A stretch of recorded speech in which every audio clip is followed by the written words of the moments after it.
ಡಿ.ಕೆ. ಸುರೇಶ್ ಅವರು ಗೆಲ್ತಾರಾ, doctor CN. Manjunath ಅವರು ಗೆಲ್ತಾರಾ? ಡಿ.ಕೆ. ಸುರೇಶ್ ಅವರು ಗೆಲ್ತಾರೆ. ಡಿ.ಕೆ. ಸುರೇಶ್ ಅವರು ವಿನ್ ಆಗೋದು. ಯಾಕೆ ಸರ್ ಡಿ.ಕೆ. ಸುರೇಶ್ ಅವರು ಗೆಲ್ತಾರೆ? ಯಾಕಂದ್ರೆ ಅವರು ಒಳ್ಳೆ ಕೆಲಸ ಮಾಡ್ತಾರೆ. ಒಳ್ಳೆ ವ್ಯಕ್ತಿ ಮೇಡಮ್, ಒಳ್ಳೆ ವ್ಯಕ್ತಿ, ಒಳ್ಳೆ ಕೆಲಸಗಳು ಮಾಡಿಸಿದ್ರೆ ಇಲ್ಲಿ. ಬೇಕಾದ್ರೆ ಬಿಜೆಪಿ ಕಾಂಗ್ರೆಸ್ ಅಂತಂದ್ರೆ ಒಂದು ಫೈಟ್ ಅನ್ಬೋದು. ನೀವು ಮೈತ್ರಿ ಮಾಡ್ಕೊಂಡು ಜಳದ್ರಲ್ಲಿ ಏನೂ ಇಲ್ಲ ಮೇಡಮ್ ಇಲ್ಲಿ. ಮೈತ್ರಿ ವೇಸ್ಟ್. ಆರೋಗ್ಯ ವಲಯ ನಿಂತ್ಕೊಂಡು ಸೋಲ್ತಾನೆ ಪ್ರಧಾನಮಂತ್ರಿ, ಅದು ಬೇರೆ. ತುಮಕೂರಿನಲ್ಲಿ ಸೋಲಿಲ್ವಾ? ಈಗ ಸ್ಟೇಟ್ ಅಲ್ಲಿ ಕಾಂಗ್ರೆಸ್ ಗವರ್ಮೆಂಟ್ ಇದೆ, ಹೇಗೆ ಆಡಳಿತ ನಡೆಸ್ತಾ ಇದೆ? ಲೇಡೀಸ್ ಫ್ರೀ ಅಂದ್ರೆ ಜೆಂಟ್ಸ್ ಏನ್ ಮಾಡಿದ್ರು? ವಯಸ್ಸಾಗಿರೋ ಫ್ರೀ ಕೊಡ್ಬೇಕಲ್ವಾ? ರಾಹುಲ್ ಗಾಂಧಿ ಅವ್ರ ಬಗ್ಗೆ ಏನ್ ಹೇಳ್ತೀರಾ? ರಾಹುಲ್ ಗಾಂಧಿ ಒಳ್ಳೆ ಮನುಷ್ಯ, ಮದುವೆ ಮಾಡ್ಕೊಂಡ್ರೆ ಒಳ್ಳೇದು, ಮಕ್ಕಳಾಗಿದ್ರೆ ಇನ್ನೂ ಒಳ್ಳೇದು. ನರೇಂದ್ರ ಮೋದಿನೇ ನೆಕ್ಸ್ಟ್ ಪ್ರಧಾನಿ.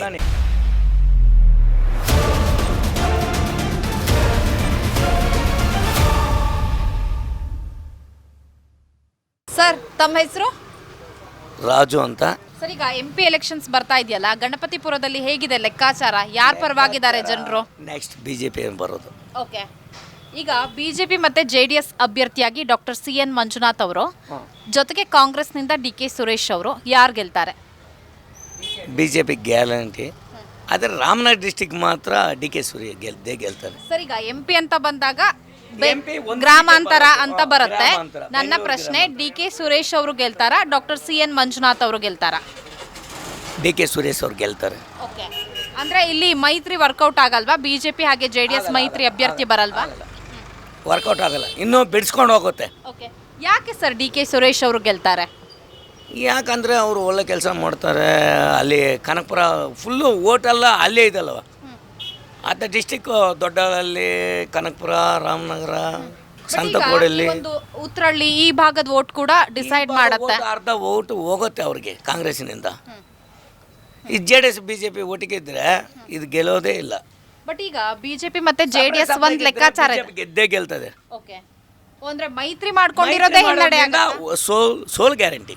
ಓಕೆ ಮೈತ್ರಿ ಇಷ್ಟ ಇಲ್ಲ. ಓಕೆ, ಇಬ್ಬರು ಸೇರ್ಕೊಂಡು ಒಬ್ಬನ ಹೊಡಿಯೋದು ಬೇಡ, ಒಬ್ಬನೇ ಹೊಡಿಬೇಕು. ಅಂದ್ರೆ 3 ಜನ ಏನಾದ್ರೂ ಅಭ್ಯರ್ಥಿಗಳಿದ್ರೆ ಅವಾಗ ಬಿಜೆಪಿ ವಿನ್ ಆಗ್ತಿತ್ತು ಅಂತಾನಾ?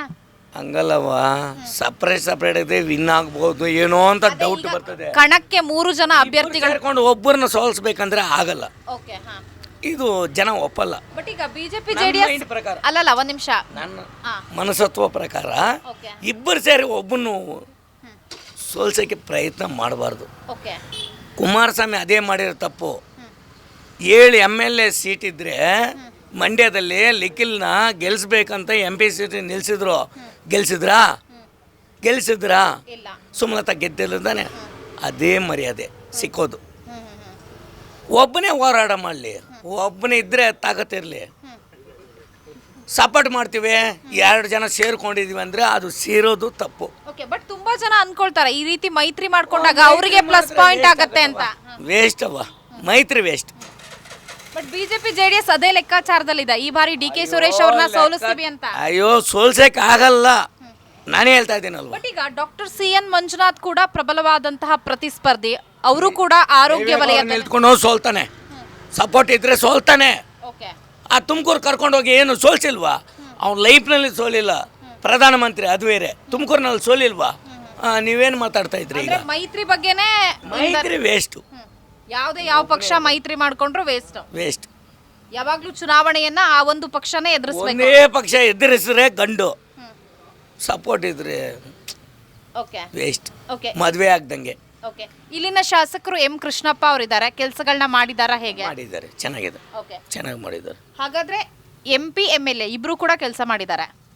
ಇಬ್ಬರು ಚೆನ್ನಾಗಿ ಮಾಡಿದ್ದಾರೆ. ಓಕೆ, ನರೇಂದ್ರ ಮೋದಿ ನರೇಂದ್ರ ಮೋದಿ ಬಗ್ಗೆ ಮಾತಾಡೋಂಗಿಲ್ಲ. ಅದು ನಮ್ಮ ದೇಶಕ್ಕೆ ನೆಕ್ಸ್ಟ್ ಪ್ರಧಾನಿ ಅವರೇ. ನೀವೇನೇ ಮಾತಾಡಿದ್ರು ನೆಕ್ಸ್ಟ್ ಪ್ರಧಾನಿ ಅವರೇ. ಓಕೆ, ನರೇಂದ್ರ ಮೋದಿನೇ ನೆಕ್ಸ್ಟ್ ಪ್ರಧಾನಿ. ಏನೇ ಕಿರ್ಚ್ಕೊಂಡ್ರು ವೇಸ್ಟ್.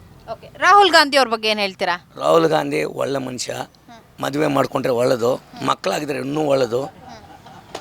ನಮಗೆ ಗೊತ್ತಿಲ್ಲ. ಓಕೆ ಸರ್, ಈಗ ನಿಮ್ಮ ಹತ್ರ ಸಾಕಷ್ಟು ಜನ ವಯಸ್ಸು ತಕ್ಕದಂಗೆ ಎಲ್ಲರೂ ಜನ ಚೆನ್ನಾಗಿರ್ಬೇಕಂತ ಆ ಕಾಲದಲ್ಲಿ ಮೇನಕಾ ಗಾಂಧಿ ಯಜಮಾನ್ರಲ್ವಾ, ಆಪ್ರೇಷನ್ ಮಾಡಿಸ್ಬಿಟ್ರು. ಮಕ್ಕಳು ಇಬ್ಬರೇ ಇರಬೇಕಂತ. ಅದಕ್ಕೆ ಆಪೋಸಿಟ್ ಆಗಿಬಿಟ್ರು ಸಾಕರು. ನಾವು ಆಪ್ರೇಷನ್ ಮಾಡಿಸ್ಕೊಳಲ್ಲ, ನಮಗೆ ಧರ್ಮ ಇಲ್ಲ ಅಂತ. ನಮ್ಮ ಧರ್ಮ ನಮ್ಮ ಕುಟುಂಬ ನಿಯಂತ್ರಣ ಮಾಡೋ ಅನ್ನೋದು ಅದೇನು ತಪ್ಪಿಲ್ಲ, ಮಾಡ್ಕೋಬೋದು. ಮಾಡಿದ್ರಲ್ವಾ. ಓಕೆ, ಈಗ ಸಾಕಷ್ಟು ಜನ ನಿಮ್ಮ ಹತ್ರ ಬರ್ತಾರೆ, ರಾಜಕೀಯ ಎಲ್ಲ ಮಾತಾಡ್ತಾರಾ ಹೇಗೆ? ರಾಜಕೀಯ ಮಾತಾಡಿದ್ರು ವೇಸ್ಟ್ ಅವ, ಸುಮ್ಮನೆ ಮಾತಾಡ್ಕೋಬೋದು. ಈಗ ನಾನು ಮಾತಾಡ್ತಾ ಇದ್ದೀನಿ ವೇಸ್ಟೇ. ಓಕೆ, ನಿಜ ಹೇಳೋದು ನಿಜ. ರಾಜಕೀಯ ಅನ್ನೋದು ಸದ್ಯಕ್ಕೆ ಇವತ್ತಿದ್ದಂಗೆ ನಾಳೆ ಮೊಸರಿದ್ದಂಗೆ, ಕೆಟ್ಟೋಗಿದ್ರೆ ವೇಸ್ಟ್. ಸರ್, ಈಗ ಮೈತ್ರಿ ಬಗ್ಗೆ ಅಸಮಾಧಾನವನ್ನ ವ್ಯಕ್ತಪಡಿಸಿದ್ರೆ ರಾಜ್ಯದಲ್ಲಿ 28 ಲೋಕಸಭಾ ಕ್ಷೇತ್ರ ಇದೆ. ಹಾಗಾದ್ರೆ ಮೈತ್ರಿ ಎಷ್ಟು ವಿನ್ ಆಗ್ಬೋದು, ಕಾಂಗ್ರೆಸ್ ಎಷ್ಟು ಸೀಟ್ ಬರ್ಬೋದು? ಹೌದಾ? ಸೀಟ್ ಬಗ್ಗೆನಾ? ಎಷ್ಟು ವಿನ್ ಆಗ್ಬೋದು, ಯಾರ್ಯಾರು 28ರಲ್ಲಿ? ಸೀಟ್ ವೇಸ್ಟ್ ಅವ, BJP ಬರ್ತದೆ. ಇಲ್ಲಿ ಕಾಂಗ್ರೆಸ್ ಬರುತ್ತೆ ಅಂದ್ರೆ ಎಷ್ಟು ಬರುತ್ತೆ ಹಾಗಾದ್ರೆ ಕಾಂಗ್ರೆಸ್? 1 ಸೀಟು 2 ಸೀಟ್ ಬರ್ಬೋದು. 2019ರಲ್ಲಿ 1 ಸೀಟ್ ಬಂದಿತ್ತು ಕಾಂಗ್ರೆಸ್ಗೆ, ಈ ಬಾರಿ ಅದೇ ಸೇಮ್ ಅಷ್ಟೇ. ಬಿಜೆಪಿಗೆ ಹೆಚ್ಚು ಬರುತ್ತೆ. ಇಡೀ BJPನೇ ಬರೋದು. 27 ಅಥವಾ JDS ಬರುತ್ತಾ ಇಲ್ಲಾದ್ರೂ ಹೇಳಿ? ಒಂದು ಎಷ್ಟೆಷ್ಟು ಲೆಕ್ಕಾಚಾರ ಒಂದು ಬಂದರೆ ಬರ್ದಂಗೆ, ಹೋದ್ರೆ ಹೋಗ್ದಂಗೆ. ಅದು ಹೋಗಿದ್ರೆ ಹೋಗ್ಬೋದು, ಹೇಳಕ್ಕಾಗಲ್ಲ. ಹಾಸನ ಮಾತ್ರ ಗ್ಯಾರಂಟಿ. ಓಕೆ, ಈಗ ಇಲ್ಲಿ ರಾಮನಗರ ಕಾಂಗ್ರೆಸ್ ಗ್ಯಾರಂಟಿ, ಬಿಟ್ಟರೆ ಏನೂ ಇಲ್ಲ. ಓಕೆ, ಈಗ ಸ್ಟೇಟಲ್ಲಿ ಕಾಂಗ್ರೆಸ್ ಗೌರ್ಮೆಂಟೇ ಇದೆ, ಹೇಗೆ ಆಡಳಿತ ನಡೆಸ್ತಾ ಇದೆ? ಕಾಂಗ್ರೆಸ್ ಗೌರ್ಮೆಂಟು ಚೆನ್ನಾಗಿದೆ. ಲೇಡೀಸ್ ಫ್ರೀ ಅಂದರು ನಿಮ್ಮಂಥವ್ರಿಗೆ. ನಮ್ಮಂಥವ್ರಿಗೆ ವಯಸ್ಸಾಗಿರೋಕನ್ನ ಫ್ರೀ ಕೊಡಬೇಕಲ್ವ? 50 ವಯಸ್ಸಿನಿಂದ ಲೇಡೀಸು ಓಟ್ ಹಾಕಿದ್ದಾರೆ, ಜೆಂಟ್ಸು ಓಟ್ ಹಾಕಿದ್ದಾರೆ. ಅಂದರೆ ಊಟಕ್ಕೆ ಮರ್ಯಾದೆ ಕೊಟ್ಟಿದ್ದಾರೆ. ಲೇಡೀಸ್ ಫ್ರೀ ಅಂದರೆ ಜೆಂಟ್ಸ್ ಏನು ಮಾಡಿದರು? ವಯಸ್ಸಾಗಿರೋಕನ್ನ ಫ್ರೀ ಕೊಡಬೇಕಲ್ವ? 50 ಮೇಲೆ ಫ್ರೀ ಅನ್ಬೇಕಾಯ್ತಲ್ವ? ನಾವೇನು ತಪ್ಪು ಮಾಡಿದ್ವಿ? ಓಕೆ, ಫ್ರೀ ಕೊಡೋದು ಒಳ್ಳೇದೋ ಕೆಟ್ಟದ್ದು? ಫ್ರೀ ಕೊಡೋದು ಕೆಟ್ಟದ್ದು. ಫ್ರೀ ಅಂದ್ಬಿಟ್ಟು ಕೊಡ್ತಾ ಇದ್ರೆ, ಫ್ರೀಯಾಗಿ ಎಲ್ಲ ಕೊಡ್ತಾ ಇದ್ರೆ ಕೆಲಸ ಅವನು ಮಾಡ್ತಾನೆ. ಅಕ್ಕಿ ಫ್ರೀ, ಜನರು ಸೋಮಾರಿ ಆಗ್ತಾರಾ? ಸೋಂಬೇರಿಲಿಗೆ ಆಗೋದು. ದುಡಿಬೇಕು, ದುಡ್ಡು ಖರ್ಚು ಮಾಡಬೇಕು, ಆವಾಗ ರೊಟೇಷನ್ ಆಗತ್ತೆ. ಅದು ಬುದ್ಧಿ ಇಲ್ವಾ ಅವ್ರಿಗೆ? ಅವ್ರೇನೋ ಕೂತ್ಕೊಂಡ್ಬಿಟ್ಟು ಏನೋ ಹೇಳ್ತಾರೆ, ಎಲ್ಲ ಫ್ರೀ, ಅಕ್ಕಿ ಫ್ರೀ, ನೀರು ಫ್ರೀ, ಇನ್ನೇನು ಫ್ರೀ? ಪೆಟ್ರೋಲ್ ಡೀಸೆಲ್ ರೇಟ್ ಜಾಸ್ತಿ, ಗ್ಯಾಸ್ ರೇಟ್ ಜಾಸ್ತಿ. ಅಕ್ಕಿ 20 ರೂಪಾಯಿಗೆ ಹಾಕ್ಕೊಡೋದು, 60 ರೂಪಾಯಿ ಅಕ್ಕಿ. ರೇಷನ್ ಅಕ್ಕಿ ಅವನು ತಿಂತಾನೆ, ರೇಷನ್ ಅಕ್ಕಿ ಯಾರು ತಿಂತಾನೆ? ನಾನು ಲೈಫ್ನಲ್ಲಿ 26 ವರ್ಷ ಆಯಿತು, ಇಷ್ಟವರೆಗೂ ರೇಷನ್ ಕಾರ್ಡ್ ಮಾಡಿಲ್ಲ. ಮಾತಾಡು. ರೇಷನ್ ಕಾರ್ಡೇ ಇಲ್ಲ, ವೋಟ್ಲ್ ID ಮಾತ್ರ ಇದೆ. ಅದು ಬಿಟ್ಟರೆ ನನಗೇನು ಇಲ್ಲ. ರೇಷನ್ ಕಾರ್ಡ್ ಬೇಕಂದ್ರೆ ಹೋಗ್ಬೇಕು, 5,000 ಖರ್ಚು ಮಾಡು, ರೇಷನ್ ಕಾರ್ಡ್ ಬರ್ತದೆ ಇಮಿಡಿಯೇಟ್ಲಿ. ಆ ಅಕ್ಕಿ ಬೇಡ, ಬಡವ್ರು ತಿನ್ನಲಿ ಅಂತ ನಾನು ಇಷ್ಟವರೆಗೂ 26 ವರ್ಷದಿಂದ ಅಕ್ಕೇ ತಗೊಂಡಿಲ್ಲ. ಯಾಕಂದರೆ ಬಡವ್ರಿಗೆ ಹೋಗಲಿ ಅಂತ. ಅಪಾರ್ಟ್ಮೆಂಟು ಬಿಲ್ಡಿಂಗ್ ಇರ್ತದೆ, 4 ಫ್ಲೋರ್ ಬಾಡಿಗೆ ಬರ್ತಾಯಿದೆ, ಅವರು ರೇಷನ್ ಕಾರ್ಡ್ ಮಾಡ್ಕೊಂಡಿದ್ದಾರೆ, ಅಕ್ಕಿ ತಿಂತಾ ಇದ್ದಾರೆ. ನಾವು ತಿನ್ನೋಕ್ಕಾಗಲ್ಲ, ಬಡವ್ರಿಗೆ ಹೋಗಲ್ಲ. ಅದು ಶ್ರೀಮಂತರಿಗೆ ಹೋಗ್ತಿದೆ, ಶ್ರೀಮಂತರಿಗೆ ಹೋಗುತ್ತೆ. ಸರ್, ತಮ್ಮ ಹೆಸರು? ಪುಟ್ಟರಾಜ್ ಅಂತ ಮೇಡಮ್. ಓಕೆ, ಈಗ MP ಎಲೆಕ್ಷನ್ ಬರ್ತಾ ಇದೆ. ಎಲ್ಲರೂ ಬೆಂಗಳೂರು ರೂರಲ್ ಬಗ್ಗೆ ಸಾಕಷ್ಟು ಮಾತಾಡ್ತಿದ್ದಾರೆ. ಯಾಕಂದ್ರೆ ಒಂದ್ ಕಡೆ DK ಸುರೇಶ್ ಇದ್ದಾರೆ, ಇನ್ನೊಂದ್ ಕಡೆ ಡಾಕ್ಟರ್ CN ಮಂಜುನಾಥ್ ಅವರು ಕಣಕ್ಕಿಳಿತಿದ್ದಾರೆ. ಯಾರು ವಿನ್ ಆಗ್ಬೋದು ಸರ್? ಮೇಡಮ್ DK ಸುರೇಶ್ ಅವರೇ ವಿನ್ ಆಗೋದು. ಓಕೆ, ಯಾಕೆ DK ಸುರೇಶ್ ಅವರೇ ಆಗ್ತಾರೆ? ಒಳ್ಳೆ ವ್ಯಕ್ತಿ ಮೇಡಮ್, ಒಳ್ಳೆ ವ್ಯಕ್ತಿ, ಒಳ್ಳೆ ಕೆಲಸಗಳು ಮಾಡಿಸಿದ್ದಾರೆ. ಇಲ್ಲಿ ನಮ್ಮ ಗಣಪತಿಪುರದಲ್ಲಿ ಪ್ರತಿಯೊಂದು ಏನೇ ಮಾಡಿಸಿದ್ರು ಅವರೇ ಮಾಡಿಸ್ತಾ ಇರೋದು ಮೇಡಮ್. ಓಕೆ, ಅವರಿಂದ ಒಳ್ಳೆ ಅವರೇ ಬರಬೇಕಂತ ಆಸೆ. ಓಕೆ, ಈಗ ಡಾಕ್ಟರ್ CN ಮಂಜುನಾಥ್ ಕೂಡ ಒಳ್ಳೆ ವ್ಯಕ್ತಿ, ಯಾಕಂದ್ರೆ ಅವ್ರ ಕ್ಷೇತ್ರದಲ್ಲಿ ಅವರು ಸಾಕಷ್ಟು ಸಾಧನೆಯನ್ನ ಮಾಡಿದ್ದಾರೆ. ಸೊ ಹಾಗಾಗಿ ಪೈಪೋಟಿ ಇರುತ್ತೆ ಅನ್ಸುತ್ತಾ, ಹೇಗೆ ಸರ್? ಇಲ್ಲ ಮೇಡಮ್, ಪೈಪೋಟಿ ಇರಲ್ಲ, ಓಕೆ, ಒಂದು ಸೈಡ್ ಅಷ್ಟೇ ಮೇಡಮ್ ಇದು. ಇಲ್ಲ, ನಾವು ಸಾಕಷ್ಟು ಜನರನ್ನ ಮಾತಾಡ್ಸಿದಂಥ ಸಂದರ್ಭದಲ್ಲಿ ಈ ಬಾರಿ ಪೈಪೋಟಿ ಇರುತ್ತೆ, ಗೆಲುವಿನ ಅಂತರ ಕಡಿಮೆ ಆಗ್ಬೋದು ಅನ್ನುವಂತಹ ಮಾತುಗಳು ಕೇಳಿಬಂದ್ವು. ಹಾಗಾಗತ್ತಾ, ಹೇಗೆ? ಇಲ್ಲ ಮೇಡಮ್, ಈ ಸತಿ ಲೀಡ್ ಜಾಸ್ತಿ ಬರ್ತಾರೆ ಮೇಡಮ್. DK ಸುರೇಶ್ ಲೀಡ್ ಬರೋದು. ಓಕೆ, ಈಗ ನೀವು DK ಸುರೇಶ್ ಅವರು ಗೆಲ್ತಾರೆ ಅಂತ ಹೇಳ್ತಿದ್ದೀರಲ್ಲ, ಹಾಗಾದ್ರೆ ಅವ್ರ ಗೆಲುವಿಗೆ ಏನ್ ಮಾನದಂಡಗಳಾಗತ್ತೆ ಸರ್? ಏನು ಕೆಲಸಗಳನ್ನ ಮಾಡಿದಾರಾ, ಹೇಗೆ ಅಭಿವೃದ್ಧಿ ಮಾಡಿದಾರಾ, ಹೇಗೆ? ಮೇಡಮ್, ಅಭಿವೃದ್ಧಿ ಅವ್ರು ಮಾಡಿಲ್ಲ ಅಂತಂದ್ರೆ ತುಂಬ ಇಷ್ಟು ಕೆಲಸ ಬರಲ್ಲ ಮೇಡಮ್. ಏನು ಇಂಪ್ರೂವ್ಮೆಂಟ್ ಆಗಿದೆ DK ಸುರೇಶ್ ಅವ್ರ ಸಪೋರ್ಟಿಂದನೇ ಆಗಿರೋದು. ಓಕೆ, ಹಾಂ, ಆದರೆ MLA ಕೆಲಸ ಮಾಡಿಲ್ಲ ಅಂತಲ್ಲ, MLA ಮಾಡಿದ್ದಾರೆ, DK ಸುರೇಶು ಮಾಡಿದ್ದಾರೆ. ಬಟ್ ಈ ಬಾರಿ ಹೇಗಾದ್ರೂ ಅವರನ್ನ ಸೋಲಿಸಬೇಕು ಅನ್ನುವ ಲೆಕ್ಕಾಚಾರ ಜೋರಾಗಿದೆ. ಸೊ ಮತದಾರರು ಏನ್ ಹೇಳ್ತಾರೆ? ನಾವು ಹೇಳ್ತಿಲ್ಲ ಮೇಡಮ್, ಇವರು ಎಷ್ಟೇ ಜನ ಇದು ಮಾಡ್ಕೊಂಡ್ರು ಅವ್ರನ್ನ ಸೋಲ್ಸೋಕೆ ಕಷ್ಟ ಇದೆ ಮೇಡಮ್. ಹಾಂ, ಗಣಪತಿಪುರದಲ್ಲಿ ಹೇಗಿದೆ ಈ ರಾಜಕೀಯ ಲೆಕ್ಕಾಚಾರ ಎಲ್ಲ? ಚೆನ್ನಾಗಿದೆ ಮೇಡಮ್, ಚೆನ್ನಾಗಿದೆ. ಜನ ಎಲ್ಲ ಯಾರ ಪರವಾಗಿದ್ದಾರೆ? ಕಾಂಗ್ರೆಸ್ ಪರವಾಗಿದ್ದಾರೆ ಮೇಡಮ್, ಕಾಂಗ್ರೆಸ್ ಪರವಾಗಿ. ಇಲ್ಲಿನ ಇದು MLA BJP ಅವರು M ಕೃಷ್ಣಪ್ಪ ಅವರು ಕೆಲಸಗಳನ್ನ ಮಾಡಿಸಿದಾರಾ, ಹೇಗೆ? ಮಾಡಿದ್ದಾರೆ ಮೇಡಮ್, ಮಾಡಿಲ್ಲ ಅಂತ ಹೇಳಲ್ಲ, ಮಾಡಿದ್ದಾರೆ, ಕೆಲಸ ಮಾಡಿದ್ದಾರೆ. MP MLA ಇಬ್ರು ಕೆಲಸ ಮಾಡಿದಾರಾ? ಮಾಡಿದ್ದಾರೆ ಮೇಡಮ್, ಇಬ್ಬರು ಸೇರಿ ಮಾಡಿದ್ದಾರೆ ಕೆಲಸ.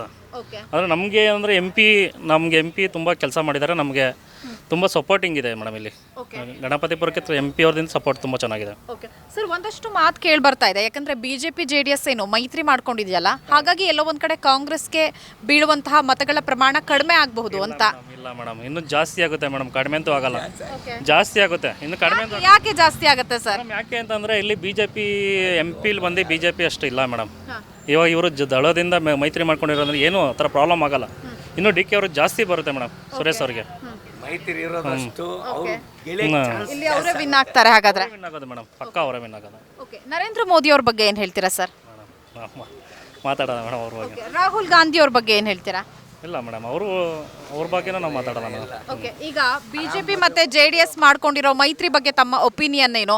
ಮೈತ್ರಿ ಒಳ್ಳೇದಾ ಕೆಟ್ಟದ್ದಾ, ಹೇಗೆ ಸರ್? ಇಲ್ಲ ಮೇಡಮ್, ಮೈತ್ರಿ ಒಳ್ಳೇದಲ್ಲ ಮೇಡಮ್, ಕೆಟ್ಟದ್ದು. ಯಾಕಂದ್ರೆ ಅವರು ಯಾವ ಕಡೆ ಬೇಕಾದ್ರೆ ಚೇಂಜ್ ಆಗ್ತಾರೆ, ಅವ್ರನ್ನ ನಾವು ಯಾರನ್ನೂ ಇದು ಮಾಡೋಕ್ಕಾಗಲ್ಲ. ಬೇಕಾದ್ರೆ BJP ಕಾಂಗ್ರೆಸ್ ಅಂತಂದರೆ ಒಂದು ಫೈಟ್ ಅನ್ಬೋದು.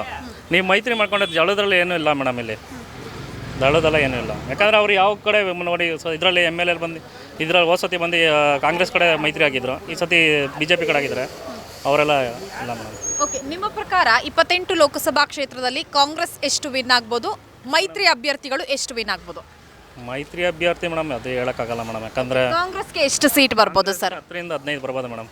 ಸರ್, ಕಳೆದ ಲೋಕಸಭಾ ಚುನಾವಣೆಯಲ್ಲಿ ಕಾಂಗ್ರೆಸ್ಗೆ ಬಂದಿದ್ದು ಕೇವಲ 1 ಸೀಟು, ನಿಜಕ್ಕೂ 10ರಿಂದ 15 ಬರುತ್ತಾ ಮೇಡಮ್? ಈ ಸತಿ ಬರುತ್ತೆ, ಯಾಕಂದರೆ ಜನಗಳಿಗೆ ಫ್ರೀ ಮಾಡಿದ್ದಾರೆ, ಎಲ್ಲ ಪ್ರತಿಯೊಂದನ್ನು ಮಾಡಿಕೊಟ್ಟಿದ್ದಾರೆ. ಅದರಿಂದ ಇಲ್ಲಿ ಸಿಟಿಲಿ ಯೂಸ್ ಆಗಿಲ್ಲ ಅಂದರೆ ಮೇಡಮ್, ಹಳ್ಳಿ ಕಡೆ ತುಂಬ ಯೂಸ್ ಮಾಡ್ಕೊಳ್ತಾ ಇದ್ದಾರೆ. ಅದರಿಂದ ಹಳ್ಳಿ ಕಡೆಯಿಂದ ತುಂಬ ಚಾನ್ಸ್ ಇದೆ ಮೇಡಮ್ ಈ ಸತಿ, ಎಲ್ಲ ಕಡೆನೂ ಫೈಟ್ ಇದೆ. ಗ್ಯಾರಂಟಿಗಳಿಂದಾಗಿ ಕಾಂಗ್ರೆಸ್ಗೆ ಜನರು ಮತ ಹಾಕ್ತಾರೆ ಅಂತಾನಾ?